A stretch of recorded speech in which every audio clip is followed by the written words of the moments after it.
Today marks 30 years since the release of American hostages in Iran. They were seized in November 1979.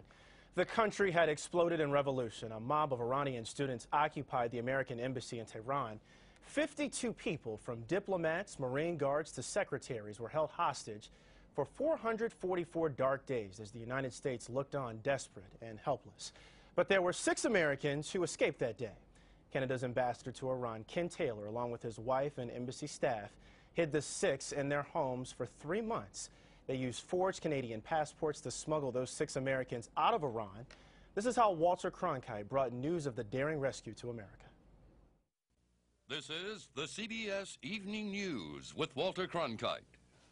Good evening. A new and daring element was disclosed today in the Iran crisis, which has held world attention for 87 days now.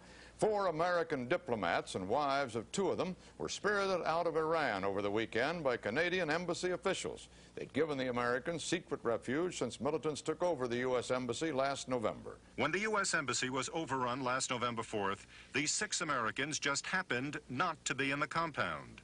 And when, a few days later, it looked as if the embassy was in for a long siege, they sought refuge in the Canadian embassy. The Canadian ambassador, Kenneth Taylor, offered them the hospitality of the embassy despite the obvious risks. Taylor, proud of his embassy's security, was under no illusion, though. He knew that if the militants at the U.S. Embassy had learned about his hospitality, they might have stormed his embassy, too.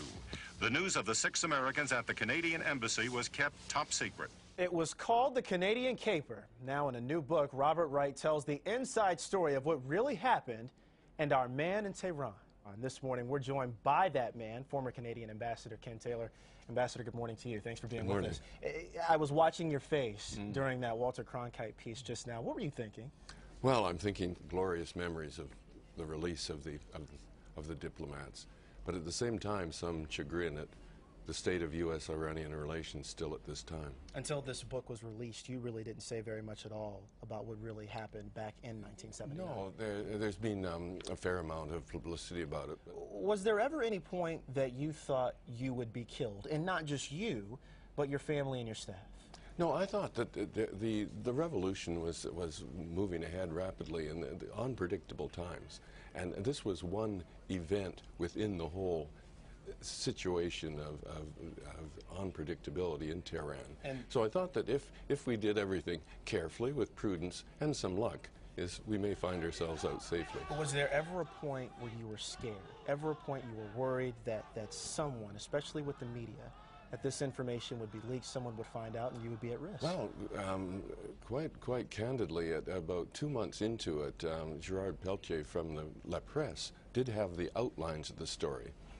He and his publisher were asked to keep the story until the U.S. diplomats left who were with us. They did that. On top of providing a haven for those 6 Americans, the book talks about your secret mission. You were a spy for the CIA. Well, I've provided intelligence to the Pentagon and the CIA through Ottawa directly to Washington.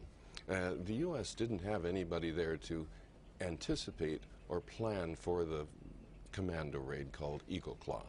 They then asked myself and one colleague, and we brought in a CIA agent into the embassy, and we provided detailed information for the attempted rescue attempt in April.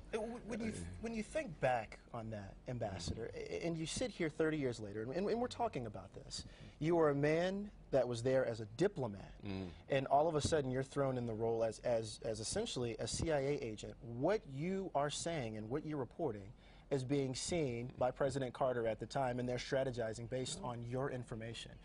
How does that make you feel? What are you thinking today? Well, it was almost like a Walter Mitty world. It's not something I anticipated in my role as a Canadian diplomat, but circumstances called for it. And I think that it comes down to instinct as to oftentimes what you do in a situation like this. You can think about it, you can contemplate about it, you can talk with your government, but I think everybody knows basically what they should do. And in this case, it was something that Canada wanted to do.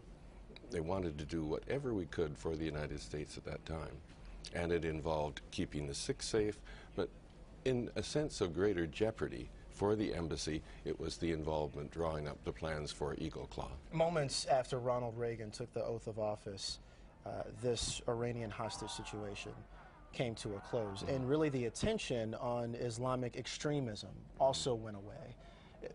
Now that we have a look at this, and now we're going to fast forward here and go back in hindsight, we go to September 2001, and we have 9/11. Being that you were there and you saw some of this happen, were the warning signs there?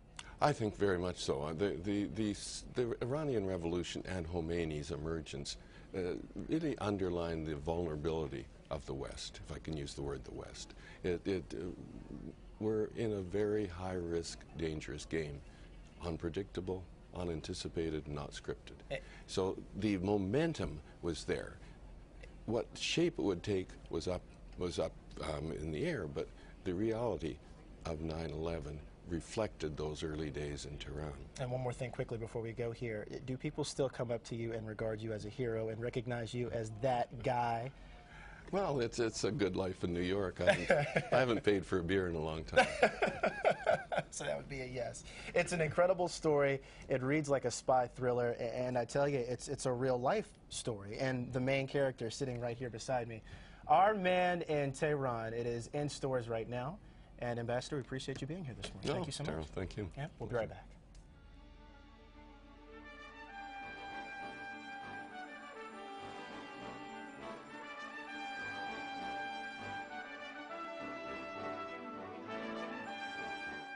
On television, online, on the go, and now free on iPad. CBS News.